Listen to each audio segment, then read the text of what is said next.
Alrighty, just get my comments going here, and we are good to go. Shit. Cool, welcome everyone. Today I want to talk about one of the greatest points of leverage that we can create in any business. This is what I've done in my business to create a tremendous amount of leverage. And as a business owner, leverage is what I'm all about, right? Which is it's just this idea of where can we find opportunities that we can have a little bit of inputs that create a lot of outputs, right? A little bit of inputs up here to say, we do this thing and bam, we get this massive, massive results. And so there's lots of different ways in growing a business that you can create leverage. We do this through, the people that we hire, the systems that we put into place that become repeatable. Through money, right? Money can create a ton of leverage, debt, right? And in scaling my company now, we're at $55 million in revenue across 36 locations. We're continuing to grow every single month. Like, that is my greatest focus. And all of my energy and my team's energy is on this point right here, which is how can we create leverage? And one of the ways that we've had a tremendous amount of success is by hiring global talent. And today I'm going to kind of walk through my view of how we have used global talent to create a ton of value in our business. And more importantly, like how we view it differently than I think a lot of other companies do. And because it's changed a lot over the years. I mean, I've been hiring people across the world for years. I mean, I went back to, I was in college. I mean, I was 15 years ago that I was hiring people globally. And anyway, it's evolved, it's changed. I want to show you how we do it, and maybe it could be helpful for you. And if you have any questions and you're joining here live, like put them in the comments. I'm happy to answer them as we go. And I am a partner in a new global staffing agency that does this. Like, I became I'm such a big fan that it made sense. And so there's a link down here. If you want my team's help, we'd be happy to help you and save some money on the deal. So first, let's talk about like the old way of doing things. So the old way that a lot of people have hired, global talent in the past, virtual assistants, right, is this idea that it's like somebody who you're going to pay like $4 or $5 an hour. They're going to, because you pay them like inexpensively, they're also not very smart, or just like, it's cheap, right? You get what you pay for. And that is definitely like a stigma that has existed. It did exist in the past. It still exists today. You can go on certain websites and find people for $3 an hour to hire them to do things for you, but you're not going to get much out of it, right? That's the old way. The new way is there are professionals, like absolute rock stars that can do tons of different things. And these people are experts in their craft. And the only difference is that they happen to live in a different part of the world. All right. And I'm going to talk about some of the roles in a minute here. The old way is a lot of the people that you would hire would be like passengers. They'd just be task doers. There'd be people who you want to be like, all right, send this thing, do this thing, like kind of like robot, right? And automate it. But like, also becomes like another person for you to manage and not really growing the team. Versus what I'm looking for in a lot of our roles now are people who are drivers. They're ones who that, if you give them here's the goal that we want to achieve, they understand the goal and they are actually driving the business forward and finding ways that you're not even thinking about or doing to grow it. Like anybody else that you hire on your team, right? Like, I expect people on my team to be highly driven, and they're bringing stuff to me with ideas, right? As we work through it. Totally different though than the old way of doing it, which is like tasks. Admin, the primarily role that most people had hired for in the past was admin related tasks. I want you to respond to this thing, go to this website, scrape all these names, put together a spreadsheet, contact these things, go to this website, right? It was all like admin related things that are kind of boring, but like and very time consuming. You don't really want to do it, so you hire somebody to do this thing for you. That's like pretty typical. Where the new way that people are hiring is every aspect of your business. And I'm going to dive into all of these to show you how we've done it or how I've helped other people do it, which is like operations. You can hire people to be literally complete remote operations managers that like move stuff in your business. Sales, people who are actually like calling customers and closing jobs on the spot, and they live in another country. To help with marketing, you can hire CPAs, people with like, their a country equivalent of a certified public accountant for like $1,500 a month. People in HR, people in like every different aspect of your business, there's opportunities to hire them. It's not just that.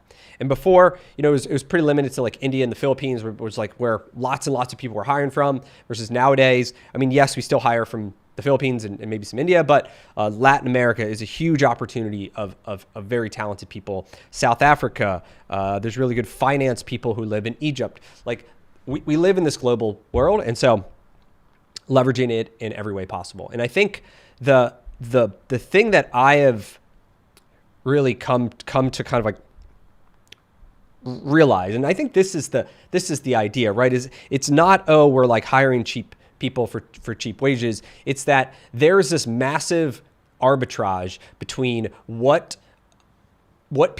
talented people can get paid in their own country versus they can get remote jobs with us. And all we're doing is finding that arbitrage and leveraging it. And so this is the key that makes this whole thing work in my business. And I'm going to show you the math and exactly like some of the hires that we made that has created this, what I call the global flywheel. So step one, we look to, oh shit, hold on. What the heck? Oh, sorry. We look to hire someone globally. So we find a position that we can hire somebody remotely for. So for example, let's say we want to do, let's say I spend a lot of time on some sales, some calling back of customers to get them to follow up on estimates. So I do a bunch of estimates in my business, whatever it is, and then people don't buy. I'm personally, as the owner, calling them back multiple times to try to get them to move forward. And I say, all right, I spend a lot of time on doing this. Maybe I'm okay at it. Maybe it's fine, but I know I could find somebody better. And so we go out and we hire somebody globally to make these calls on our behalf. Somebody with great English skills, someone who's done this before. They're like a freaking killer, like on the phones, calling people back. And we hire that person. And what that does is two things for me. Number one, it's going to free up my time, because now instead of me spending maybe 20 hours a week doing this thing, I got somebody who's spending 40 hours a week doing it. And with that time that now I am not spending making these calls, I can focus on things that are going to move the ball forward. Because as like the business owner, you do like everything, right? Especially when you're a small business owner, you're just getting started. Like so much falls on you. Like the pages go on, right? You're responsible for sales and marketing and operations and admin and payroll and like cleaning up all the shit that other people mess up. Oh, you got to hire people, fire people, do all like legal, all the things fall on you. And we have this problem as business owners that it's like, it's like not that we're like the savior, but like at the end of the day, we are the savior of the business. Like if we don't do it, it's not going to get done and shit's going to fall. And then, the whole thing could crumble potentially if especially in the early stages. And so we have to do it. So we're so used to just carrying the torch and being the hero and continuing to take things on, not realizing the toll that it's paying on our time and everything. And so one of the aspects of, as you start to think about how do I get out of that role, like how do I get out of this hamster wheel of doing everything, is if you can start to section off things that you do that somebody else could do. So for my example here, if I do a lot of the callbacks for customers, I can go and hire somebody who's better at that. They can take it off my plate. And now all of a sudden, I have more time on my hand. Maybe I have 10, 20 hours a week that I didn't have before. But more importantly, I also should be making more money, because let's say, for example, in my simple example that, I don't know, I spend 20 hours a week and maybe I can close, I'm just going to make up some numbers here. I don't know, like 50K of work, but this new guy, he's able to spend 40 hours a week on this thing, and which means he can call double the amount of customers, and maybe he's actually like a super killer on this thing.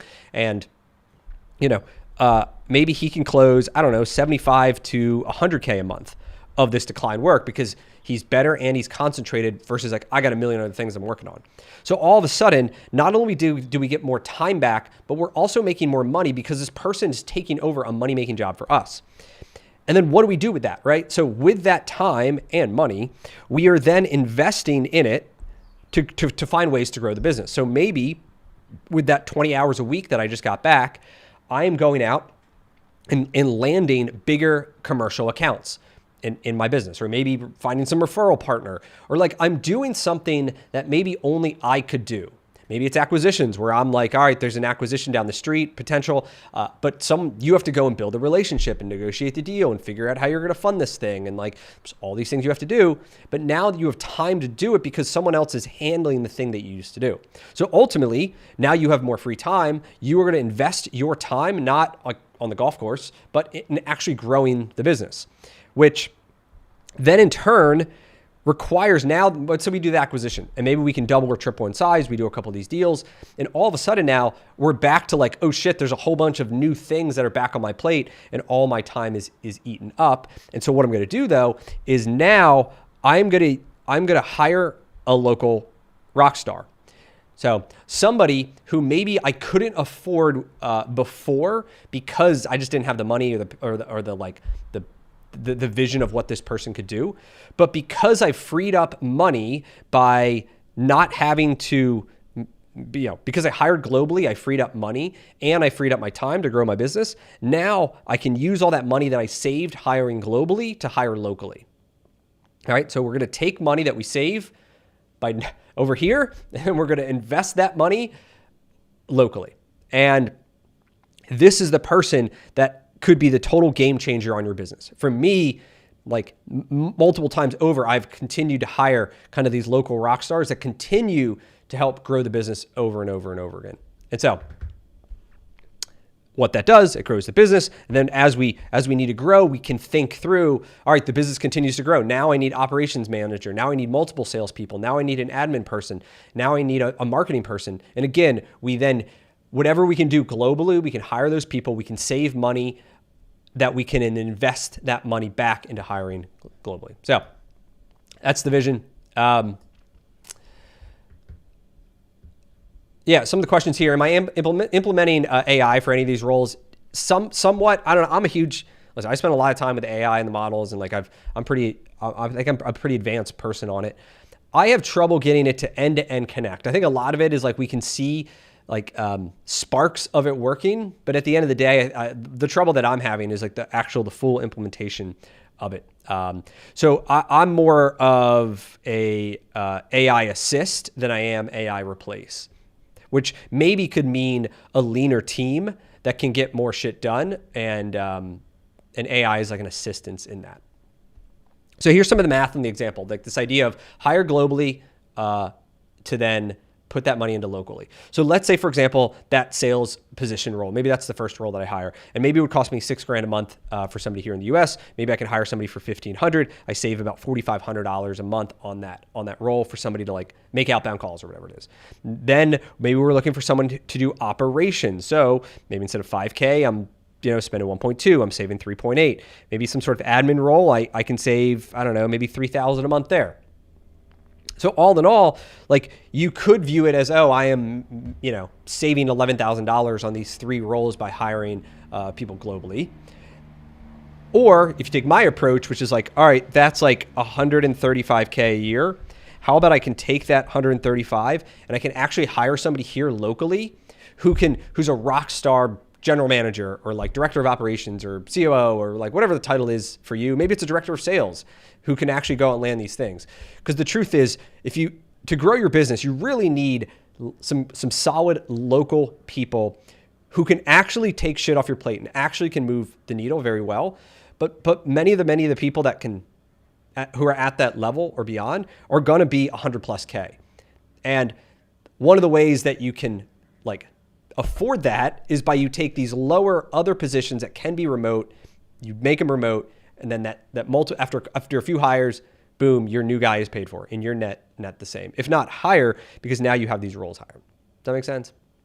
So this is what we've done over 10 years now, where if my entire, it's for me in the Midas business, primarily our back office. So almost our entire back office is overseas. Controller, people who help with HR, accounts payables, receivables. We have like 10 people that work for us. And so we save like a couple $100,000 a year, right? If you said, all right, each person saves us $3,000 and we have 10 of them, it's like, it's $300,000 that we would potentially save if they were an American role. Now you could say we're stealing jobs from Americans or whatever, but like really we take that money and then we hire Americans just at elevated roles.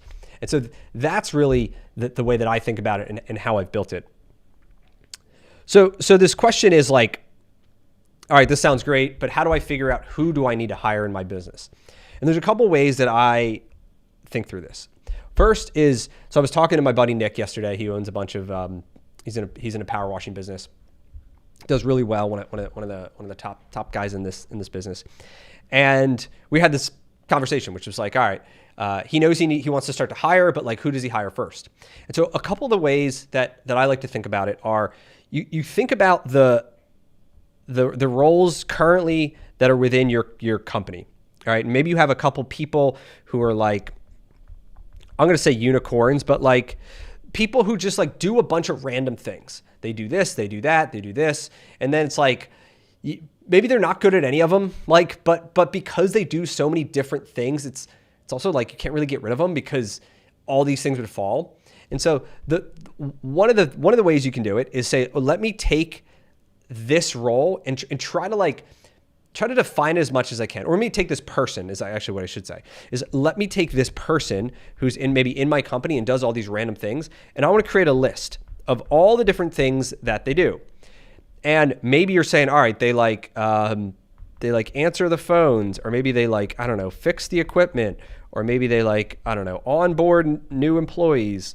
They handle some sort of customer issues.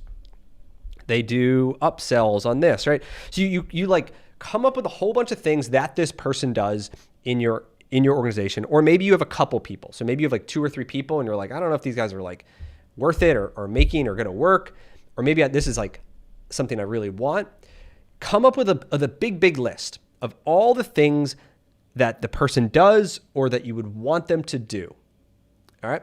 And then what we're going to do is we want to start breaking these out. And so the easiest way to do it is you want to put it into 3 buckets. Oh shit, that was 2 buckets. Hold on, let me add another line. We have 3 buckets. I'll just go this way. And everything falls under one of these 3 buckets, which are number 1, sales.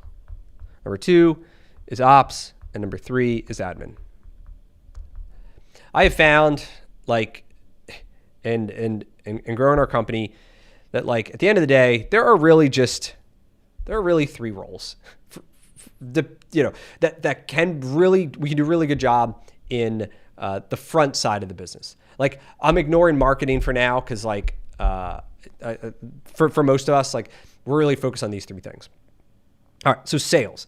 So all right, well, what are all the things that somebody, if they're in sales, can do? We're well, they can do calls, right? They can call customers, and they're really good on the phones. They have a really great personality. They're really friendly.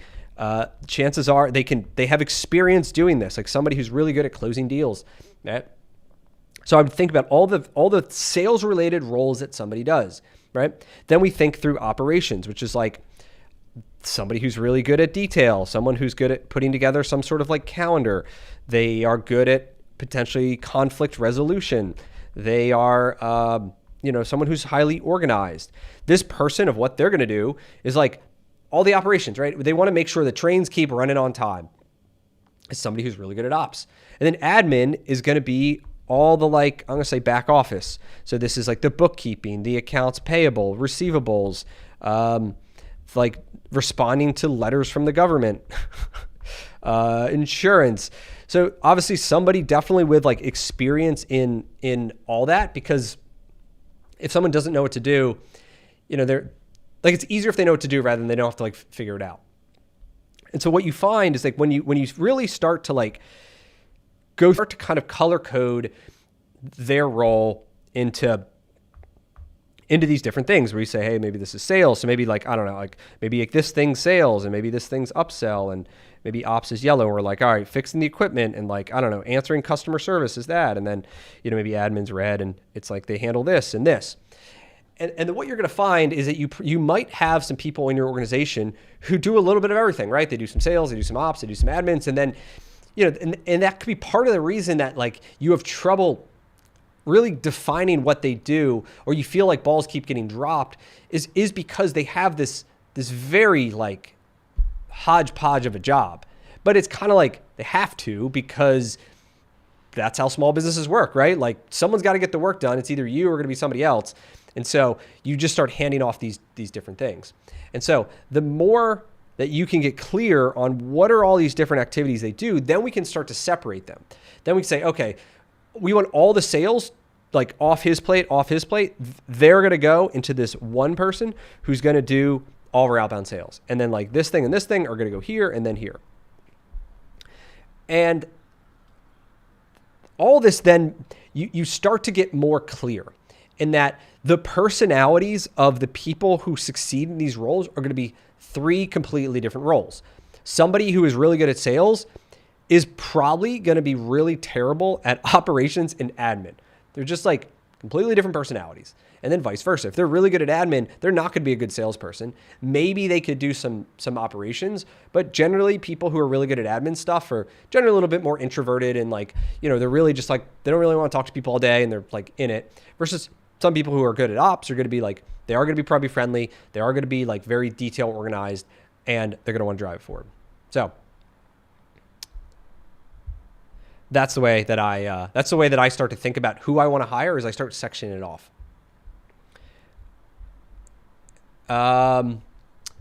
What's a role or function that I outsourced that turned out to be a mistake, causing you eventually to hire someone locally? Let me think. I mean, it took us a while to get a high level financial person. So that would be one. Like we have an in-person CFO now, where we tried some higher level people remotely, but couldn't find the right role there. That took a while. But we also wanted somebody who could be like the main point of contact on my behalf for like, banks and lawyers and dealing with like some other, the deals that we're working on. And like, we wanted somebody who could represent us at a high level in person as well. So like that one, I don't know if it necessarily failed, but like we definitely did it locally. We found some really, intelligent, qualified people, but like we still were missing that element that we needed for that specific role. But besides that, like, I mean, all the roles here, I mean, I could just tell you, like, when I think about what are the roles that we've currently hired for, or that we currently have. So these are the ones that I have currently, which are, just get my little color thing here. So on the admin side, let's start with that, because that's like, for me, that's the biggest, because that's one of the biggest pain points in our business. So we have a controller. We have, I'm going to say, about 5 people that do accounts payable and some other like general accountants. So these are people that do like reconciling credit cards, reconciling bank statements, dealing with vendors, dealing with like, and communicating with our managers and our teams to say, hey, we need this bill, we need this thing, we need this. Like they're like directly working with them. So on the admin side, it's controller, about 5 people there. We have an operation. So one of the things on the operation side is I'm going to call it a project coordinator. Now this is for my Waterloo Turf business that's in Houston. So I'm a partner and investor in this brand called Waterloo Turf. Let me just tell you a little bit about this one. This is a great example. We've had a couple different people in this role, mainly just due to some turnover and some not right fits, and just like anything else, right? You're gonna have some different turnover. But this is the job ad that we posted. So we said we want to hire a remote project manager. This is going to be their responsibilities. They need to be able to respond to leads. So we want leads come in through phone calls, through text. We want them to be able to call them. We want them to update our CRM records with real-time information. So they're gathering all the information. We want them to coordinate the appointments. So a customer says, hey, I want to get an estimate done on my house. They're going to go through the calendar, confirm, get all the things set. They're going to manage the schedule expectations so that before we show up, we confirm that they're going to be there because we don't want our guys wasting time driving if someone's not going to be there. We have them provide admin support for all the ongoing projects. So what's the status? Has the customer made their deposit? All the things that are like paperwork related for them. We're going to have them work with our internal turf pros, that's what we call sales guys, and our contractors. So they're working with the contractors to get him scheduled on which jobs, because now they know all these things. They're going to track expenses. We have them ordering materials directly to job sites and being kind of the main center point. So our team is like my partner Rick, who's in Houston. We now have 2 sales reps, and we have Diego. And Diego is now this guy who's doing all these things, right? So he's essentially the first point of contact for customer, coordinating all the jobs, ordering materials, job costing all the things, researching, finding local events for us to go to, like everything that actually my partner Rick used to do. Now Diego is taken over, and we pay him $1,500 a month. He lives in Mexico, and one of the signs that you have an A player on your hand is they impress you immediately, right? So like day one, if not week one, day one, they've impressed you. So if you ever hired somebody, you're like, wow, this person like blows you away with their questions, their insight, their attention to detail, things that they've already like come up and see that you don't. If that happens, you have a really, really strong person on your hand, an A player. And like literally day one, Diego was like already coming up with some ideas that we didn't see, that he knew, like he kind of thought like the way we were doing things versus like if you did this, this, and this would make my job a lot easier to be able to smooth out this workflow. We used Jobber. He came up with Jobber, this whole other like checklist thing that we weren't using. He created these checklists and helped us implement it. Again, that would like connect the dots so we can do more volume with the same team. And totally blown us away with his quality, and he's absolutely amazing. He was one of the guys that we hired through Global Team, which I'm a partner with, and like game changer. So now Rick, my partner, has literally 20 hours a week freed up. He used to do all these things that we freed up 20 hours of his time, which is extremely valuable for $1,500 a month, getting the right guy and integrating him into our business. I think one of the mistakes that a lot of people make is they'll hire people remotely, and then they like they flood them with a bunch of things, and they're like, good luck. And they don't talk to them or train them, or like, we have like a daily huddle that like, all right, what's going on today? What are the problems? What are the challenges? What do we need to fix? And we treat every member of our global team just like they work here in America. Like we give them paid time off. We give them off all the holidays. We give them vacation time. We give them, sick time. Like we give them budgets. If they need a new computer, sometimes like we'll pay for it and get it shipped to them. Like we treat our team just like we would treat any other team member that works for us. The only difference is they were probably born and they live in another country, but that level for us, make sure that we attract really, really high quality people. And then guess what? They want to stick around because this is the best job that they've ever had. And if they do a good job, like we have people that've been with us for 6 years now, 7 years, full time. So that's like the way that you start to think about this in a completely different manner than the old way of, I'm going to hire some cheap guy in India for $3 an hour to like scrape a bunch of things. Like you could do that, or you could find guys like Diego and totally unlock your business. So, how do we qualify them? What questions do we ask? How do we identify the A players? So a couple different things. One, I'll show you kind of, there's 2 different ways you can go about hiring people. One's like a DIY. The other is like, you use like an agency and what that all looks like. For how do we define if there's an A player? So for me, let me just move Diego over here. So I like to look at core values. So we want to know who people are, right? I care more about who they are than what they've done. So I don't care as much about experience as I care about trying to figure out Like, are they going to fit with our team? So for that, I want people who are highly driven. Like I'm an extremely driven person, as most of you probably have told. Like we go. And I want somebody who has that same kind of like fire in them, that they just fucking want to go every single day.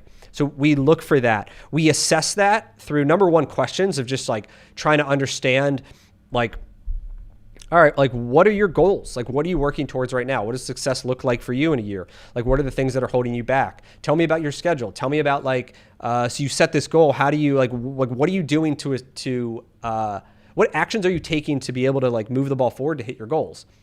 And, for some of them, they're like, whatever. We talk about their life. We talk about like their career, their business goals.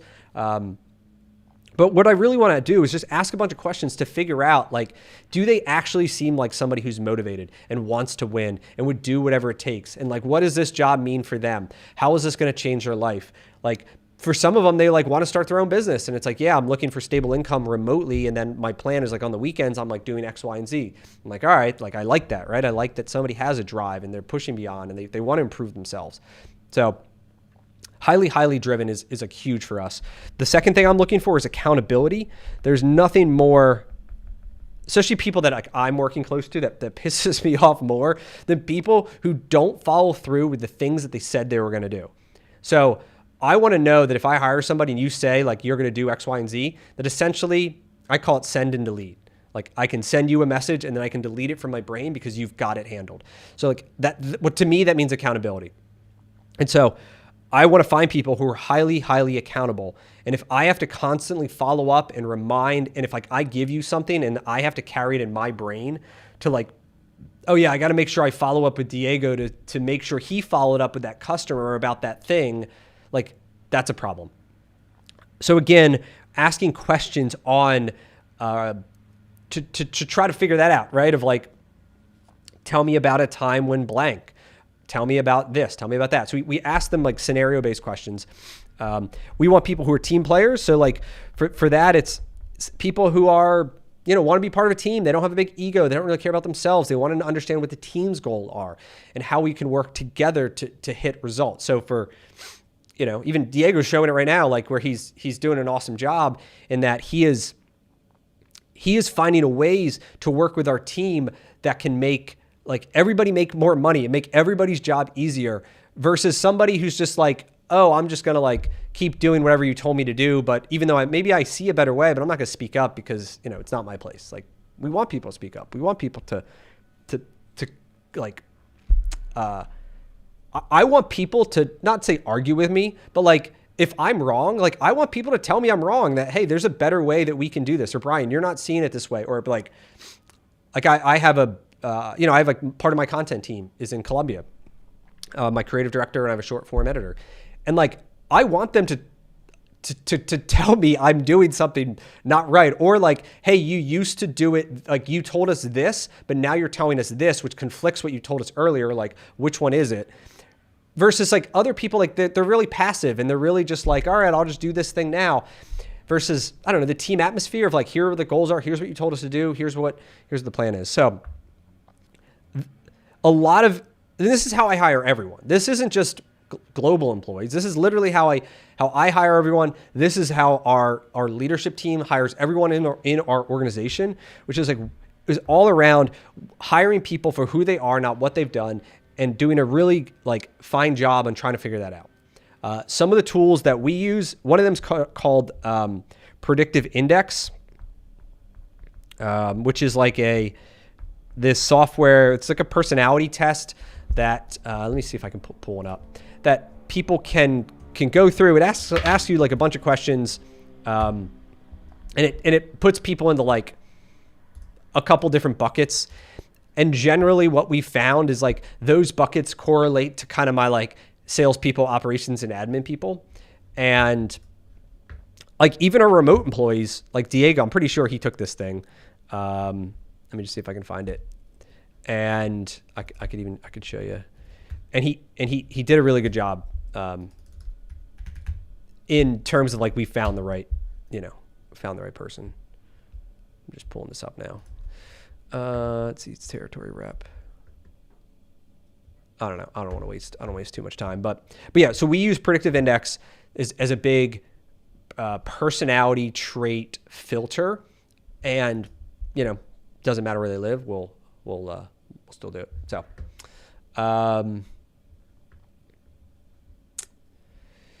yeah. So did he have any experience in the industry, or did we have to hire him from scratch? Here, I can let me see if I can pull up. I could pull up his resume, and I can show you how it works. I mean, turf, no, because like not a lot of people have experience in turf, but as part of what Global Team did to hire people is yeah, you create a job description with like, and you're like, this is what I want for in this role, and then that's what they're trying to go find people is people who are really close to it. All right, so here's his here I'll just read some of it. So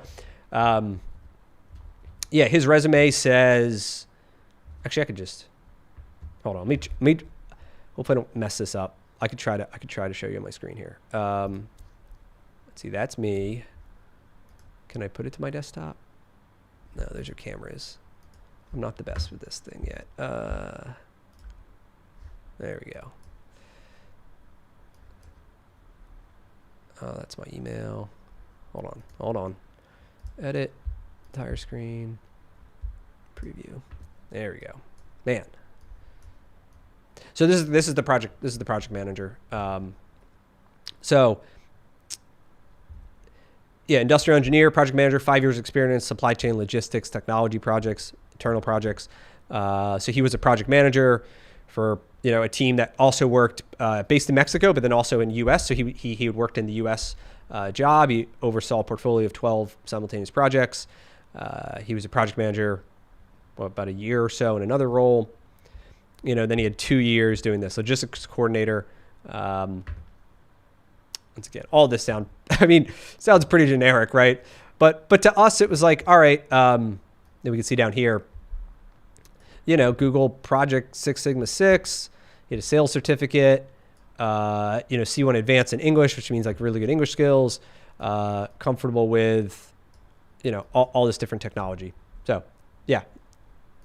Clearly, like well experienced guy in project management, and he was one of the 6 people that Global Team had sourced for us for this role. And so let me kind of show you how it kind of works. Like there's really 2 ways. So if you said, all right, this sounds great, how do I go about hiring somebody? And 2 ways to do it. The first is like, so DIY, so you're going to do it yourself. So you're going to go out and you're going to figure out exactly what does the job description look like. You could be inspired by what I had told you. Said, all right, you got to go and find like, separate the roles, make sure they're very clear, make sure they're really, it's gonna be easy for somebody to recruit rather than if you say, I want you to do sales and ops and admin, and it's gonna be like, you're not gonna find the right person because you're not clear enough on it. The other way is if you use an agency. So this is the other popular where there's companies that go out and they help you find these people and bring them to you. So if you use an agency, the agency is going to help you craft that job description because they've already placed probably a bunch of people for what you're looking for. And so they kind of know like, this is the job description that has worked in the past for this type of role, and really work with you to kind of hone it in so you can find higher quality candidates that are more specific to the problems that you're trying to solve. If you do DIY, you would go out and you would post all your job ads. If you want to hire globally, Indeed does have like Indeed Mexico. You could post, Indeed Mexico, Indeed Colombia, Indeed Brazil. You could go look in Latin America. So you could go and post job ads all over to these different boards. If you use an agency, they generally post for you. So they're the ones posting all these ads. If you're going to do it yourself, you have to be ready to be able to screen probably about 100 plus people. Every time I went direct, for a role like I don't know, an office person in the Philippines or a executive assistant type role, you literally 100, sometimes overnight, and so you have to have a really good process to be able to take all these applications, have some sort of form driven thing so that you can filter them out because you're going to be bombarded with it. That's for the initial intake. Then from there, one of the questions was like, how do you screen for like whatever, qualifications, references, all that. You're gonna want to build in some sort of process for yourself to screen for English, English skills, writing, speaking skills, typing skills, personality tests. Like, do they fit your thing? Try to get some sort of references. So you're gonna have all that. If you use an agency, generally they have all this built in that's automated on their side because they're hiring, hundreds of people at a time. So they have like a very good process on how they go about and screen people, looking at all those things, references, English, speed, personality to like what we think the role requires, and go from there. Once you screen hundreds, you're gonna want to interview dozens to try to find the right person. Generally, like I would recommend doing it in somewhat batches if you're going to hire somebody. Like you settle down like maybe 2 hours of your time and try to get somebody every 20 minutes. And so then you can do it pretty quick because otherwise they start to run together when you're interviewing so many people at a time. And then if you go with the agency model, they are the ones that do all the first initial interviews, and their goal is to get you a list of about 5 people with videos and resumes, like Diego was one of the ones that I used. And then we watch his video, we see his resume and all this stuff. We're like, all right, like I want to talk to like Diego and Jose or whatever. And then we just interview those like 2 or 3 people. Some cases we only interview 1 because it's like, we looked at the resumes, we watched all the videos, we like really get a good sense of like this person's vibing with what I'm looking for. And so there's that. And then at the end of the day, this is like essentially free, but what it costs you is a lot of your time to do it, versus when you use an agency, they're going to charge. Most agencies charge around 30% of what the hiring cost is. So for example, let's say like someone's $1,500 a month, which is like a pretty good, you can get a lot of good talent for $1,500.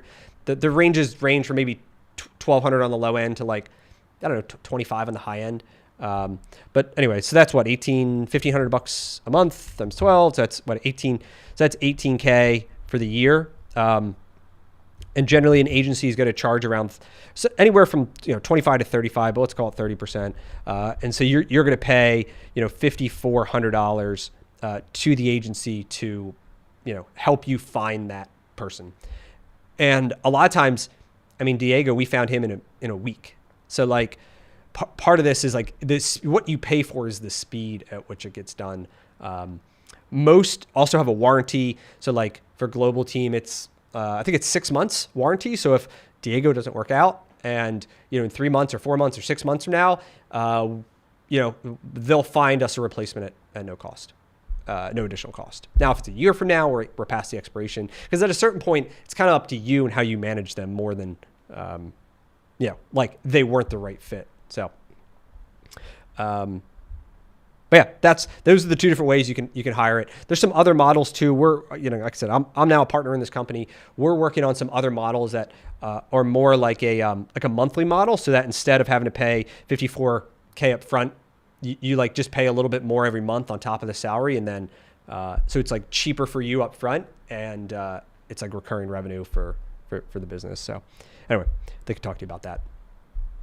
So yeah, that's my process. I'm gonna see if there's any other comments here I missed here. But yeah, we're huge fan of Global Talent. Once you start to see it and you start to use it and you really start to understand this like flywheel here, like your mind gets open to so many possibilities to start to think through, like this role that I want to hire could be remote.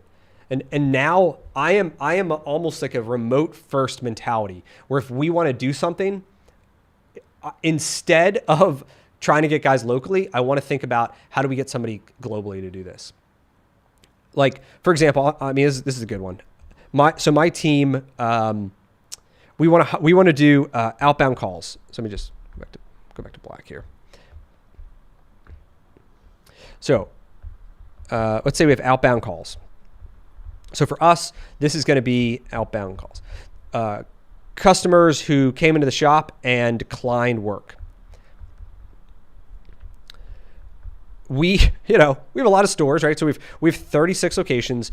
We decline probably $70 million worth of estimates every single, like, we recommend brakes, recommend tires, this like radiator, like exhaust thing, like whatever. People don't get it done, and they go somewhere else. They just don't get it done. We don't know if they go somewhere else. We just know they don't buy with us, and we don't really have a great process prior to this to follow up with them.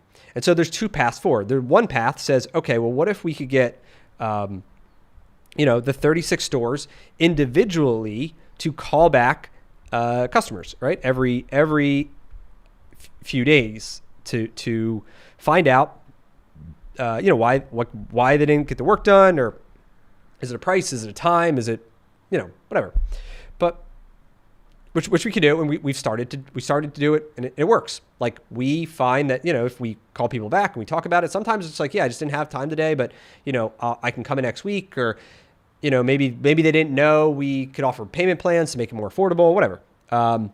We know it works. But the problem with this model is, like, we have 36 stores, but really we have like 70 plus people that, because we have 2 people that work at every store. So now we're saying we need to train 70 people on, what are the questions that they're going to ask? How do they handle objections on the phones? Do they have time to make these calls? They do have time. I mean, some days we're slower than other days, right? They do have times. How do we hold them accountable to actually making them, though? And, like, at the end of the day, I think about, like, what are things that I can control / influence / have more of a direct, that leverage point. And to say that, all right, we need to now train 70 people on, like, how to make, follow Grant Cardone, or like whatever, these closer guys, like, all right, these great questions that, like, get to the truth, and how do we handle the objections of, oh, I didn't have time, or I didn't have money, or blah, blah, blah, blah, blah, right?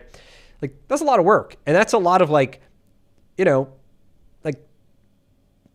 hard. And I think about, like, yes, we could totally do it. Yes, it could work. Yes, it would get us a little better. But on the flip side, I also think about, what if we, instead of, 70 people that are, like, let's call it free, because they're kind of, like, already on payroll and they're already, like, we know they do have time, versus, and I don't know what the ratio is going to be yet, but most can make about 100 calls a day, because you're not going to get, like, in contact with everyone. There's going to be voicemails, and there's going to be, like, all these things. So if we think, all right, there's, like, we service about 140,000 cars a year. Let me just, like, some rough math here, divided by 100 divided by, 52 weeks divided by 5. So I think I would need probably about 6. Let me just make sure I did that math right. About 6 people calling 100 a day, working 50 weeks a year and 5 days a week. Yeah. So instead, I could hire 6 full-time callers who each make 100 calls a day, which would get me 150K calls a year, which is currently what we do. So, like, those are my options, right? I could hire, I could try to train 70 people on how to do something, or I could find 6 people globally who are absolute killers on the phones and have a decade of experience of dialing customers who've declined work and walking them through a very simple script to try to discover if there's a way that we can help them out. And, like, what's going to be easier? Now, this is going to cost me money, right? This is going to cost me, if we think through this, right? Like, it's going to cost me, let's say, I don't know, I mean, probably $1,500 a month. We'd probably have some bonuses and stuff, but $1,500 a month times 6 people. So, like, I'm into this whole thing for $9K a month of, and maybe it's, $10K a month or whatever, if we just want to round it up. Let's just say round up. That's my cost. It costs me $10K to hire 6 full-time callers to call these customers back. But then we look at, like, the opportunity. We're like, there's $70 million of declined work. If we got, any number is, we got 1% of that back. That's $700,000. on, 10K a month, so 120 of annual cost. I think we could get more than 1% though. I think we could probably get a significant amount more than that. But that's how I think through it. It's like we have this option. Yes, we could do it. Yes, it's free. But like, how do we create leverage? How do we create now 6 full-time people? That's all they do. We have a ranking system where these guys will compete against each other to figure out who can close the most amount of sales, who made the most contacts, rank for the day, the week, the month. We have other prizes and competitions. And now like the stores are creating better notes and creating better things. So when they do the follow-ups, like these guys have an easier job just like crushing it.